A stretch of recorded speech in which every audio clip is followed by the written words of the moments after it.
Welcome to Revenge Red. The story you're about to hear takes place in Massachusetts. My name is Mia Carter. I'm 30 years old, and 1 month ago, my own father stood up at my younger sister's wedding and erased me in front of 150 people.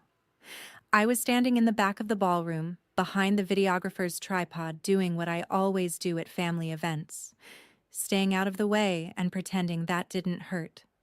When my father picked up the microphone for his speech, I had this ridiculous hope that maybe, just this once, he'd remember he had 2 daughters.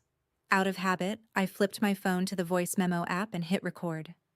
That reflex, more than anything, is the reason you're hearing this story now. He tapped the glass with his fork. "To my daughter," he said, and my heart actually lifted for a second. Then he laughed. "I should say, my only daughter. This amazing woman up here is the pride of my life. That thing standing in the back?" He gestured vaguely toward me as hundreds of heads turned. "That was just a mistake I made 30 years ago. Honestly, we should have given her up for adoption when we had the chance." The ballroom erupted. Some people laughed because they thought it was a joke. Some because everyone else did. A few looked away, embarrassed. No one stopped him. No one told him to sit down. I didn't cry. I didn't scream. I looked my father straight in the eyes, then slowly swept my gaze across the faces that had just watched my public execution and decided it was entertainment. Then I turned, walked out of the ballroom, through the lobby, and pushed through the revolving doors into cold, wind-whipped rain. On the sidewalk, water soaking through my dress, my phone still recording in my hand, I made myself a promise. This would be the last time they laughed at me without consequences. That night, I made 3 phone calls and sent 1 email that changed everything. 2 months later, my phone would light up with 68 missed calls and messages from the very same people who laughed, all screaming the same question: "What did you do to us?" Before I tell you what I did, how those 3 calls and 1 email turned my father's joke into his worst nightmare, tell me this. What time is it where you are right now, and where are you watching from? I want to see just how far the truth about my mistake of a life can travel. The morning after the wedding, I woke up on my couch in Boston still wearing the ruined dress, mascara crusted at the edges of my eyes, my phone on my chest. The first thing I did was press play on the recording. Hearing my father's voice through my earbuds, without the clinking glasses and polite laughter to blur it, was like being slapped a second time.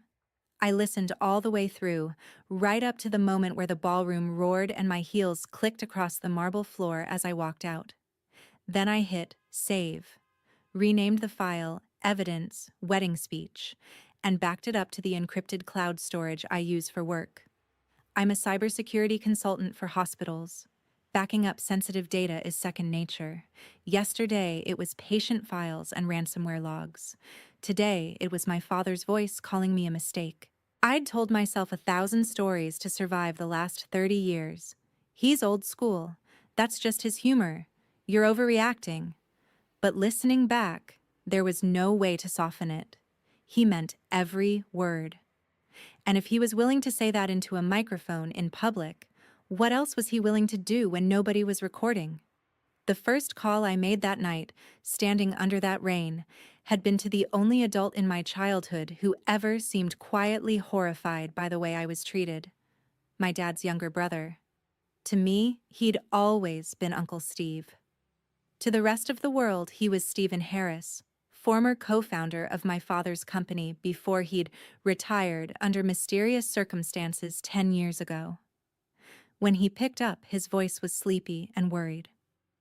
"Mia, are you okay? I saw the live stream cut out, but..." "Did you hear what he said?"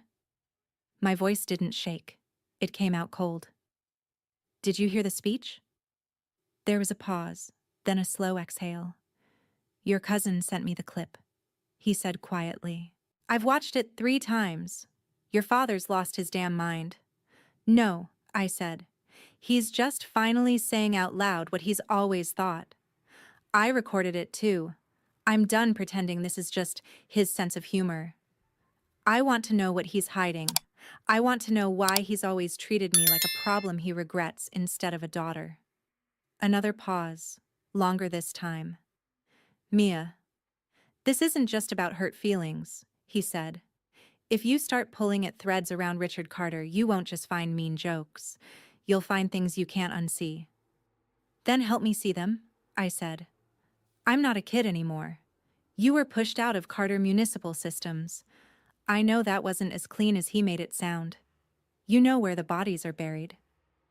You really want to do this? He asked. Because once you start, there's no going back to Sunday dinners and fake smiles. I thought of the ballroom laughter. We both know I was never really invited to Sunday dinner, I said. Meet me tomorrow. Tell me the truth. He sighed, and in that sigh I heard 10 years of swallowed resentment. Fine. Noon. The diner in Quincy. Don't text this address to anyone, and Mia, don't bring that phone your father pays for.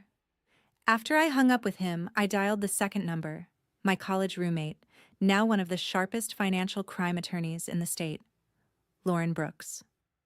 We hadn't talked in months, but when she heard my voice, she immediately knew something was wrong. What happened? She asked. I sent her the audio file right there on the sidewalk, watching the upload bar crawl across the screen as rainwater slid down my wrist. When it finished, I said, "Listen, then tell me what I can do with this." The third call was to my own work phone, in other words, to myself. I left a detailed voicemail documenting exactly what had happened with dates, times, and the fact that I'd captured a recording. Then I converted that voicemail into a transcript and stored it in a secure folder along with the speech. It wasn't just my heart talking anymore. It was evidence. The email? That was to a generic, boring-looking address, integritymassprocurement.gov, the anonymous tip line for the state procurement office. I didn't accuse my father of anything. Not yet. I simply asked what a citizen should do if they believed a major city contractor was cooking books and retaliating against family members who knew too much. I hit send at 2:17 a.m., my fingers still trembling, and watched the tiny paper plane icon disappear. The next day, at the diner, Uncle Steve slid into the booth across from me, eyes red, hands wrapped around his coffee like he needed it to keep from shaking. For the first time in my life, he looked scared of my father. "You really want to know why he treats you like that?" he asked without preamble. "Because you're the one thing he can't control. You chose cybersecurity instead of joining his empire. You refused to sign his standard family agreement when you graduated. And he's been moving money and contracts into your sister's name for years to punish you for that."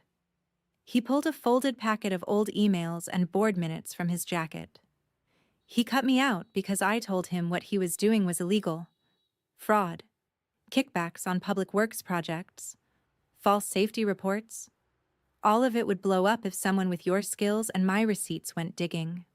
I stared at the papers, everything in me going very, very still. "So let's dig," I said. "If he insists I'm a mistake, I'm going to be the kind of mistake that ruins his perfect little world.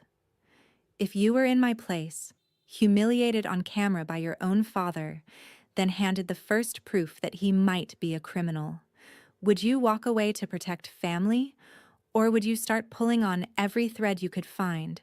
Lauren didn't waste time.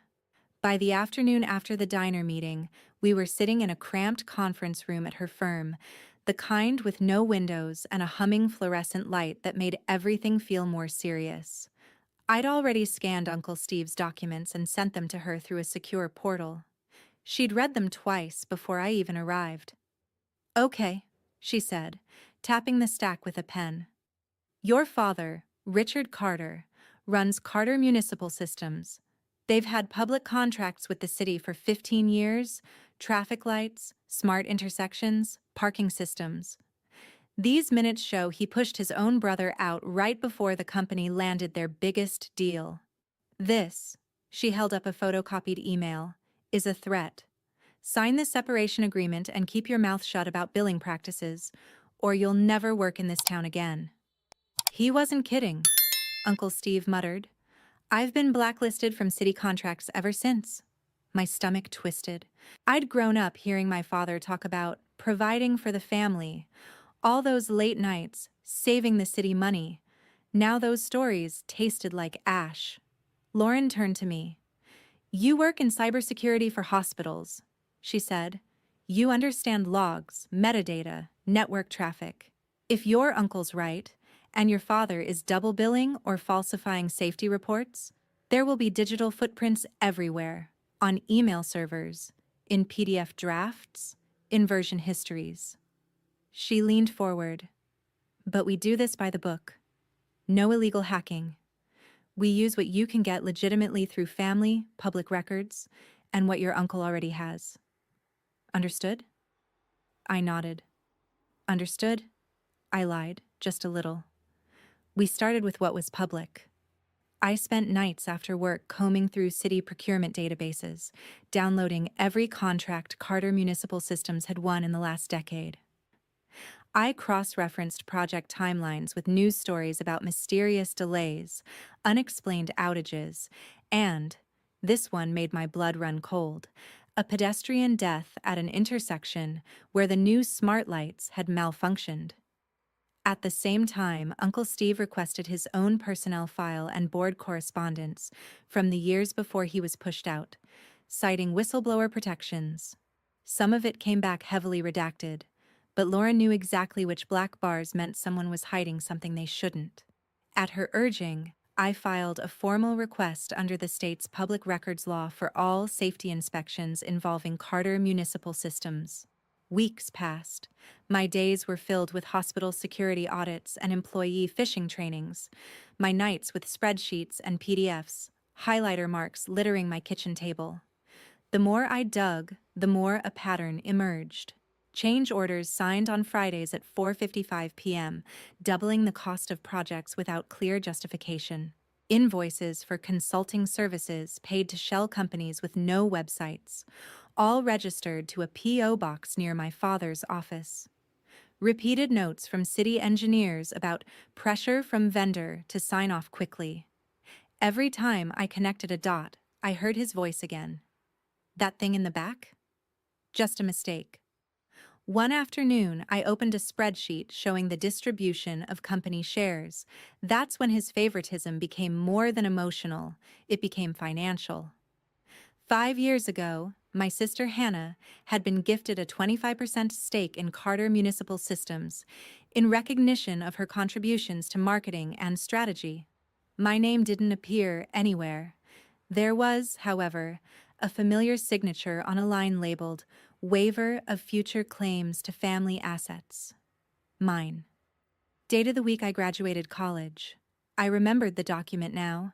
He'd called it a standard form to simplify estate planning and shoved it in front of me at a noisy graduation dinner. I'd signed without reading, too overwhelmed and eager to avoid a fight. My hands clenched around the printout until the paper creased. That night, I sent Lauren everything. "He manipulated you into signing away your rights so he could funnel assets to your sister," she said over the phone. "It's disgusting, but it may also be leverage, especially if we can show a pattern of coercion and retaliation." "Retaliation like humiliating me publicly to make sure I never challenge him," I said. "Exactly," she replied. We built a timeline: my graduation, the waiver, Uncle Steve's forced exit, the big city contract, the malfunctioning lights, the wedding speech. The line from family joke to weapon became painfully clear. 2 weeks into our deep dive, I got an email from the procurement integrity inbox I'd messaged after the wedding. It wasn't a form auto-response this time. It was from a real person, a compliance officer named Mark Dalton, asking if I'd be willing to speak confidentially about potential irregularities involving Carter Municipal Systems. I stared at the screen for a long time. This was it. The moment where my private, petty-seeming family humiliation collided with actual law. I forwarded the email to Lauren. She called within minutes. "If you talk to them, Mia, this stops being just a revenge fantasy," she said. "It becomes a whistleblower case. Are you ready for that? For subpoenas, for hearings, for your family knowing it was you?" I thought of my father raising his glass, the room erupting. I thought of my mother looking away instead of stepping in, of my sister laughing along so she didn't ruin her wedding vibe. "He decided to make me the villain in his story a long time ago," I said. "If I'm going to be the villain, I might as well be the one who tells the truth." I agreed to the meeting. We scheduled it for 3 weeks out to give Lauren time to prepare. In those 3 weeks, the energy in my parents' house, where I still technically rented the small attic apartment, shifted from chilly to paranoid. My father started locking his home office. My mother jumped every time the landline rang. Whispered conversations died the second I walked into the kitchen. They knew I was up to something. They didn't yet know what, but they were about to find out. If you discovered your family's money and your own erasure were built on lies and rigged paperwork, would you keep the peace, or would you risk blowing up everything to drag those secrets into the light? If there's one thing working in cybersecurity teaches you, it's how careless people are with their passwords. My father was no exception. Years ago, when I helped him set up his first smartphone, he insisted on using the same simple password he'd always used. I begged him to change it. He refused. "No one's interested in some old man's emails," he'd scoffed. He wasn't my client, so I let it go. Now, sitting in my attic with the glow of my laptop on my face and the wedding recording in my headphones, I opened a private browser window and typed in the webmail address for Carter Municipal Systems. I hesitated. Lauren's warning about staying by the book echoed in my head. But then I remembered the waiver I'd signed at 22, the way he'd weaponized my trust. He'd never followed rules when it came to controlling me. Why was I still playing nice? I entered his corporate address and the old lazy password. The inbox loaded. Hundreds of messages, contract negotiations, forwarded jokes, a few all-staff memos where he congratulated my brilliant daughter Hannah on a presentation. Nothing about his mistake of a daughter, of course. I didn't snoop for the fun of it. I set up a simple, silent rule. Any email he sent or received with certain keywords, audit, inspection, change order, my name, would automatically forward to a new encrypted account I'd created under a random alias. Then I logged out. If he ever got breached, there would be no obvious trace back to me. Within days, the forwarded emails began to trickle in. A thread with a city engineer pushing back on signing off early. My father replying, "We've taken care of your supervisor. Don't worry about it." An exchange with a banker about moving that last chunk into HC's trust before year-end. HC could only be Hannah. And then, one Thursday, an email popped up with a subject line that made my skin crawl. "Family dinner, Saturday." It wasn't sent to me directly. It was from my father to my mother and sister. "We need to bring Mia back in line before she does something stupid," he'd written. "Let's keep it calm. Make it seem like we want to hear her out. I'll have the paperwork ready." My mother replied, "Are you sure this will work?" My sister, "It's my first weekend back from the honeymoon, Dad. Can we not make this a war?" My father, "It's already a war. She just doesn't know the rules. Saturday, 7 p.m. That restaurant she likes? She'll come if you invite her." I didn't know what paperwork he meant, but I knew I wasn't walking into an ambush unprepared. When my mother knocked on my attic door that night and asked, in her careful, brittle voice, if I'd like to have a nice family dinner to clear the air, I smiled. "Sure," I said. "I'd love that." On Saturday, I arrived at the restaurant 10 minutes early with a small USB drive in my purse and a printed transcript of the wedding speech folded in half. The hostess led me to a private room in the back. My parents and my sister were already seated. 3 sets of eyes turned toward me with varying shades of guilt, annoyance, and fear. "Mia," my father said, standing up just enough to look like he had manners. "You look presentable. You look exactly like a man who shouldn't reuse passwords," I thought, but I just took my seat. After a few minutes of fake small talk, he got to the point. He slid a manila envelope across the table. "I asked you here because I'm worried about you," he said, using his concerned father voice. "You've been emotional since the wedding, saying some things to extended family that could hurt our reputation. I'd like us all to move forward." Inside the envelope was a non-disclosure agreement, a very aggressive one. It basically said I would never, under any circumstances, speak negatively about him, his company, or internal family business, on pain of being sued for everything I owned. In exchange, he was offering me a check for an insulting amount and a temporary reduction in rent for the attic. He wanted to buy my silence cheap. "So let me get this straight," I said calmly. "You humiliate me in public, call me a mistake into a microphone, and your solution is that I sign a legal document promising never to talk about it?" He shifted in his seat. "It was a joke," he said. "People knew I didn't mean it. You're making a big deal out of nothing." "Really?" I pulled the folded transcript from my purse and slid it across the table. "Because this is word for word what you said. My phone recorded it. So did the videographer. I've backed it up 6 different ways, and I've already shared it with an attorney and a state procurement officer, who both think it shows a pattern of psychological abuse and retaliation." My mother sucked in a breath. My sister stared at me like she'd never seen me before. My father's face went from pink to a deep, dangerous red. "You what?" he asked. I didn't flinch. "You've been moving assets into Hannah's name, cutting out your brother, strong-arming city officials, and using my existence as a punchline," I said. "You made 3 mistakes, Dad. The first was underestimating how much I pay attention. The second was assuming I'd never fight back. And the third," I pulled the small USB drive from my purse and placed it on the table, "was leaving a trail." He didn't touch it. "What's on that?" he asked tightly.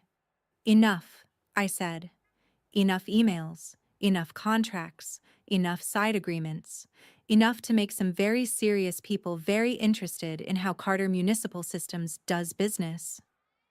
The room went silent except for the noise of the restaurant outside. Finally, my sister spoke, voice thin. "You're going to destroy us," she whispered. "You're going to destroy everything he built." I looked at her. "He already destroyed me," I said. "I'm just done pretending I deserve it." I stood up, leaving the NDA untouched. "You invited me here to bring me back in line," I said. "Consider this my official notice that I've stepped off the line entirely." As I walked out of the restaurant, my father's voice followed me. "Mia, don't you dare do anything you can't undo." I didn't look back. "You should have thought of that before you grabbed the microphone," I called over my shoulder. "If your family sat you down, smiled, and slid an NDA across the table to silence you, would you sign for the sake of peace, or would you walk away and let them be afraid of what you might do next?" The fallout from the family dinner came fast. My father stopped speaking to me entirely. My mother's texts turned into clipped, neutral messages about mail and utilities, but it was my sister, Hannah Carter, who surprised me. 2 days after the dinner, she called. "Can we talk?" she asked, her voice small. We met, not at a cafe like in some cliché movie, but at the climbing gym where I usually went to get out of my own head. On weekdays, it was mostly empty. We sat on the crash mats under a wall of brightly colored holds, while a pop playlist hummed in the background. Hannah looked out of place in her designer leggings and pristine sneakers. "You picked an interesting battleground," she said, glancing up at the wall. "You picked a convenient time to remember I exist," I replied. She winced. Okay, I deserve that. For a moment, we just sat there. Two women who shared DNA and almost nothing else. Hannah was everything my parents bragged about. Polished, agreeable, the perfect marketing director for my father's company. I was the one who broke things for a living and told people where their security sucked. I didn't know he was going to say that at the wedding, she blurted.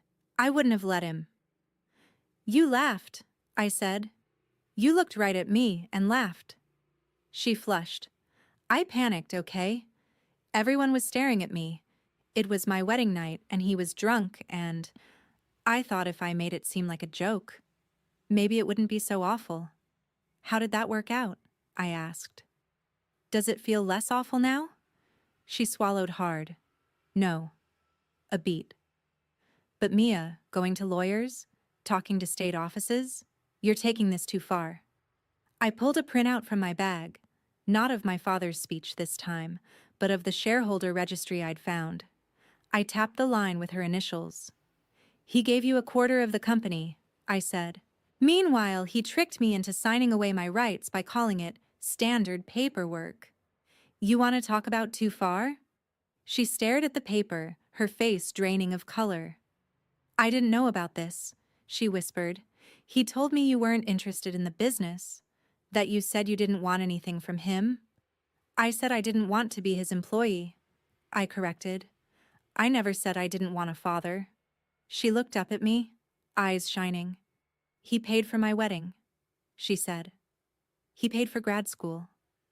When I didn't get that first promotion, he created a position for me. I thought he was just being supportive. He was buying your loyalty, I said gently, and punishing me for not being buyable. She hugged her arms around herself. So what now? She asked. You burn everything down and call it justice? I don't want you homeless, Hannah, I said. I don't want you punished for things you didn't know, but I am done letting him get away with hurting people and hiding behind family. The city deserves to know if his systems are unsafe. His employees deserve to know why your uncle disappeared. And I deserve not to be called a mistake by the man who created me. He's still our dad, she said, desperate. He's the only one we've got. No, I said quietly. He's the only father we share by blood. That's not the same thing. We sat in silence for a while, listening to someone fall off a route and land on the mat with a soft thud. Finally, Hannah spoke again. If you go through with this, she said, he'll come for you. Legally, emotionally, whatever he can. He'll say you're unstable. He'll tell everyone this is because you're jealous of me. He's been saying that my whole life, I said. The difference is, this time I have receipts. She nodded slowly, then stood. I can't help you, she said. Not openly. I owe him too much. He can ruin my career. She hesitated, but Mom's been hiding things too. Bank statements, letters from the city. She keeps them in a locked drawer in her office at the district building. If you want to know how deep this goes, that's where I'd look. I stared at her. Why are you telling me this if you're not on my side? She gave a sad little smile. I didn't say I wasn't on your side, she said. I said I can't look like I am. As she walked away, I realized the golden child wasn't as blind as I'd thought, just more entangled. If your sibling told you they couldn't stand with you in public but quietly handed you the key to the next secret, would you hate them for their cowardice or see it as the only courage they can afford? My mother, Linda Carter, had spent her career in education.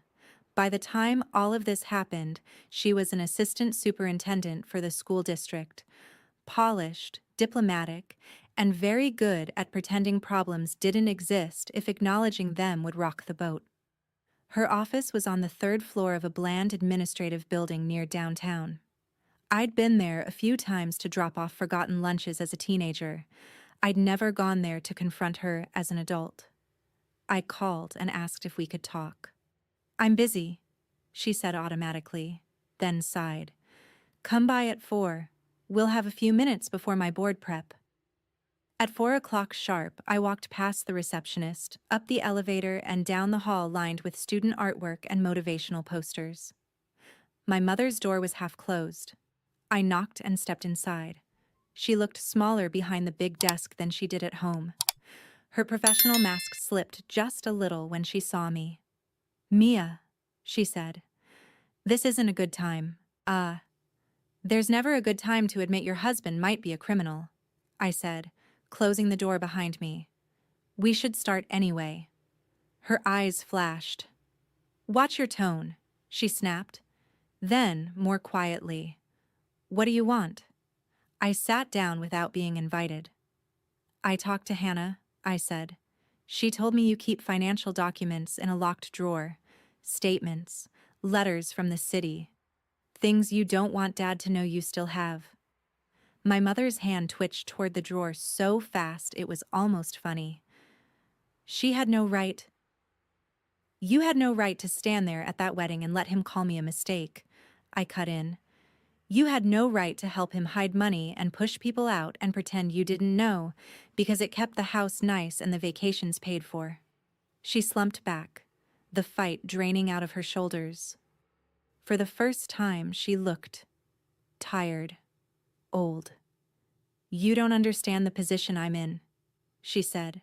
"He controls everything, the house, the retirement accounts, your tuition, Hannah's. If I push too hard, he threatens to cut us off, to leave and take it all. Do you know what it's like to build your whole life around someone who can ruin you with one signature? Do you know what it's like to grow up in that house?" I shot back. "To learn that love is conditional and humiliation is just joking, to watch you look away every time he went too far?" Silence hung between us for a long moment. Then my mother whispered, "Open the drawer." I paused. "What?" "Open it," she repeated, voice flat. "If you're going to tear this apart, you might as well see the whole mess." I walked around the desk. She unlocked the drawer with a small silver key and slid it open. Inside were neatly labeled folders: House Refi 2018, College Funds, Carter Municipal, Miss C. I pulled out the last one. Inside were copies of letters from the city procurement office, raising serious questions about billing discrepancies. A warning notice about potential suspension from future contracts if issues weren't resolved. A handwritten note in my father's unmistakable scrawl: "Don't worry, I'll handle this." Underneath those, bank statements showing large transfers from business accounts into a trust with my sister's name on it, and withdrawals from what was supposed to be a college fund in my name. Dates matched major family emergencies I vaguely remembered: sudden trips, mysterious cash-only repairs. "He pulled money from my education to plug holes in his fraud," I said numbly. "You co-signed these?" My mother's signature sat next to my father's on several documents. "He said we'd put it back," she whispered. "He said it was temporary. And you got your scholarship for cybersecurity, so I thought." Her voice trailed off. It was easier not to think at all. I flipped to the back of the folder and froze. There, stapled to a letter from the city, was a copy of my own waiver, the one I'd signed at graduation. The attached note from my father to my mother read, "Once this is signed, she's off the table legally. Focus on H's stake. She's the future." My mother looked like she might be sick. "I didn't see that note before," she whispered. "He didn't show me everything." "But you saw enough," I said softly. "Enough to know you were choosing him over me." Tears filled her eyes, but she wiped them away angrily. "Do you think I had real choices, Mia?" she asked. "I married him at 22. I didn't finish my degree until you were in middle school. He controlled the money, the mortgage, the retirements. If I left, where was I supposed to go? How was I supposed to take care of you? You were supposed to stop him from tearing me down every time he got bored," I said. "You were supposed to draw a line somewhere. Even if you couldn't leave, you could have said, 'Not my child.'" Instead, you locked the evidence in a drawer and prayed it would disappear. She sagged. What are you going to do with this? She asked, nodding at the file in my hands. I already have a meeting with the state compliance officer, I said. And Lauren thinks there's a strong whistleblower case. This folder just made it stronger. My mother stared at the window behind me, eyes unfocused. He will lose everything, she said. The contracts, the company, maybe even his freedom. He should have thought of that before he decided laws were for other people, I replied. And before he decided his daughter was disposable. She swallowed. If I give you my own statement, she said slowly. If I admit what I've seen, maybe it will show I'm cooperating. Maybe they'll go easier on me. Maybe, I said. I can't promise anything, but it will show the truth. That he didn't just make mistakes. He made choices. Over and over. For the first time, my mother looked directly at me, really looking, as if she were seeing the adult I'd become instead of the child she'd failed. I am so sorry, Mia, she said, voice breaking. Sorry isn't a time machine, I replied. But if you mean it, you'll back it up in writing. That night, in my attic, I added my mother's documents to the growing digital case file and typed up a summary of what she'd told me. Every keystroke felt like hammering another nail into the coffin of the life we'd pretended was normal. If you discovered your parent had looked away from your pain for years because it was easier than losing their lifestyle, and now they wanted your help to save themselves, would you shut the drawer and walk out? Or would you use what they handed you to finally force the truth into the open? 2 months after my father stood up at my sister's wedding and called me a mistake, my phone wouldn't stop vibrating on my desk. It was a Tuesday. I was in the middle of a hospital phishing awareness training when my bag started sliding across the floor from the constant buzzing. During the break, I checked the screen. Dozens of missed calls from Mom, Dad, Hannah, and relatives I barely spoke to. Our family group chat was on fire. Messages flew past. What did you do to us? They're freezing the accounts. Call your father now. A news alert popped up. City suspends contracts with Carter Municipal Systems pending fraud investigation. There was a photo of my father in a suit, jaw tight, heading into the state attorney general's office. The quiet whistleblower meeting I'd had weeks earlier, with Lauren at my side and Mark Dalton across the table, was now a full-blown storm. I'd given them everything. The emails, contracts, billing patterns, safety letters, bank statements, my uncle's documents, my mother's files, the waiver, and the wedding recording. They hadn't promised outcomes. They'd simply said, "We'll investigate." Clearly, they had. In the stairwell, I listened to voicemail. My father's message came first, furious. They raided the office, took the servers. The bank froze our accounts. You've destroyed your own family because you couldn't take a joke. Delete. My mother's was tearful, begging me to tell investigators I'd forced her to open that drawer. Hannah's voice shook as she talked about the frozen trust, the condo down payment, reporters calling her office. I know you talked to them. Please call me back. I need to understand. I just held the phone and breathed. This was the price of pulling every thread. My father requested a meeting through counsel. We ended up in a small conference room at his lawyer's office. Him and his attorney on one side, me and Lauren on the other. He looked older, edges of his confidence fraying. You did this, he said. You turned a family disagreement into a criminal case. I met his eyes. This isn't about hurt feelings, I said. It's about fraud, bribery, falsified safety reports, and using family as cover. The speech just made it easier for me to stop pretending. He tried to guilt me with my mother's situation, my sister's frozen trust, the collapsing company. In every story I tell, you'll be the ungrateful daughter who betrayed us, he said. I shrugged. You've been telling a twisted version of me my whole life. The difference now is I have my own story and evidence. In the end, he took a plea deal. The charges were serious: fraud, bribery, falsifying safety reports. He still went to prison, just for fewer years than he might have. Carter Municipal Systems lost its city contracts. Uncle Steve negotiated to buy a small, clean piece of the business under heavy oversight. My mother cooperated fully, avoided charges, but had to quietly resign from her school district job and move into a smaller place. She started therapy, finally trying to understand why she'd looked away for so long. Hannah lost the condo and a good chunk of her financial safety net. For months, she only spoke through lawyers. Then, one day, she walked into my climbing gym in an old t-shirt and rental shoes. "I read the reports," she said. "All of them. You were right." "I didn't need to be right," I answered. "I needed to be believed." It wasn't forgiveness, but it was more than the silence I grew up with. I moved out of the attic and into a small apartment with too much light and no ghosts. I kept my hospital cybersecurity job, but started helping whistleblowers secure their digital evidence on the side. The wedding recording became a short clip in a training about how emotional abuse and financial crime often live in the same house. I don't play his full speech.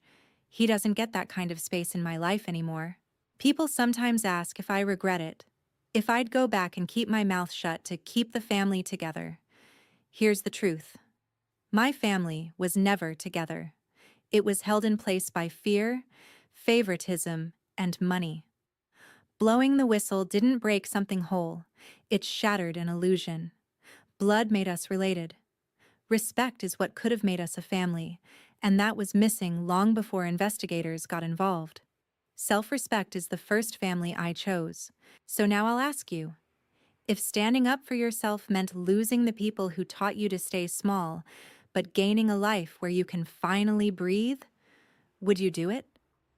And if you've ever been treated like the mistake in your own family, what would your version of choosing yourself, really choosing yourself, look like?